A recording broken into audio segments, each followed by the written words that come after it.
We all have a role to play. And when in cities where everyone's working in concert to improve protect the communities and make them safe, then we see safe communities. When we have a part of this very complicated process that is not functioning, we see the problem. Let's look at a video of Krasner's position on law enforcement. Let's play that video.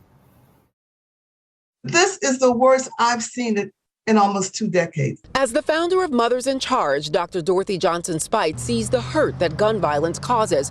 That's why she was so hurt when she heard this from District Attorney Larry Krasner. We don't have a crisis of crime. We don't have a crisis of violence. To say we don't have a crisis?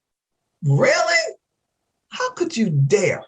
And she's not the only one with a strong reaction. Former Philadelphia Mayor Michael Nutter, who rarely, if ever, criticizes the current administration, says it takes a certain audacity of ignorance and white privilege to say that right now. Nutter points out that black and brown communities have particularly suffered from gun violence, asking Krasner, quote, how many more black and brown people and others would have to be gunned down in our streets daily to meet your definition of a crisis? So, John, I'm shocked. I'm not sure what to say about that statement.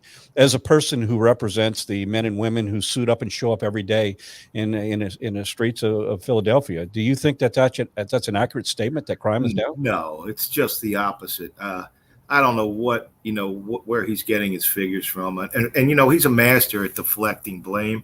He takes no responsibility. One of the first things he did when he was elected here was disavow himself from the District Attorneys Association, which is a great tool from around the Commonwealth of district attorneys from every county here. He moved himself away from that. He fired over 100, assistant district attorneys who were seasoned and well experienced. They're gone.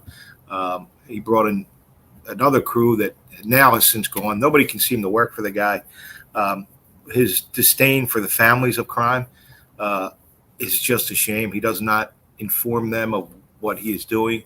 He does not give updates on the case. It's a sad thing when you have you lose a loved one and you're finding out that there was a sweetheart deal cut at the bar of the court without your knowledge. He's a master at that. Like I said, he's a defense attorney. He deflects everything. It's never his fault.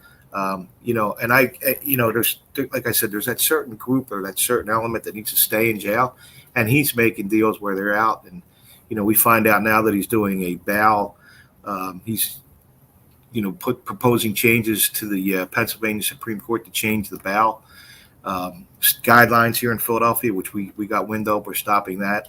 There's a number of things where if you don't keep an eye on him and follow him and find out what he's doing, then we'll be swimming upstream for quite some time. So we've been doing a pretty good job of that. We've got him tied up on quite a few lawsuits, and we're dragging him into court, which he does not. He's very arrogant. He does not like to be a part of any of that. He doesn't feel he has to answer to anybody. So we just have to keep him in check and keep doing what we're doing.